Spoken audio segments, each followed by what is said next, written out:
حکومت تلنگانہ ٹریفک قوانین کی خلاف ورزی کرنے والوں کے خلاف ایک سخت ترین ضابطہ نافذ کرنے جا رہی ہے، جس کے تحت 1 سال میں 5 سے زائد چالان ہونے پر گاڑی کی آر ڈرائیونگ لائسنس ضبط کر لیا جائے گا۔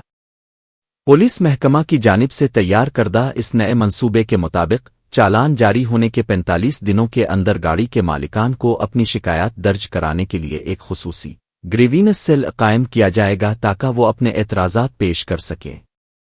اگر حکام کے فیصلے کے بعد 30 دنوں کے اندر جرمانہ ادا نہیں کیا گیا تو گاڑی سوار کو عدالت جانے کا اختیار ہوگا، بشرطے کہ وہ 50% جرمانہ پہلے جمع کرائیں۔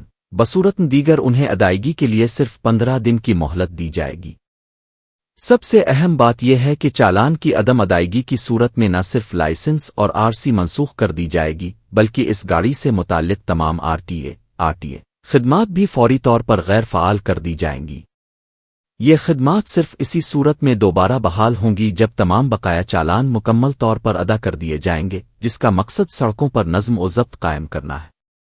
پولیس حکام اس انقلابی تبدیلی کے حوالے سے بہت جلد ایک باقاعدہ نوٹیفیکیشن جاری کرنے کی تیاری کر رہے ہیں تاکہ عوام کو ان نئے قوانین سے آگاہ کیا جا سکے۔ اس اقدام سے ٹریفک چالان کی وصولی میں شفافیت آنے اور بار بار قانون توڑنے والوں پر لگام کسنے کی توقع ظاہر کی جا رہی ہے۔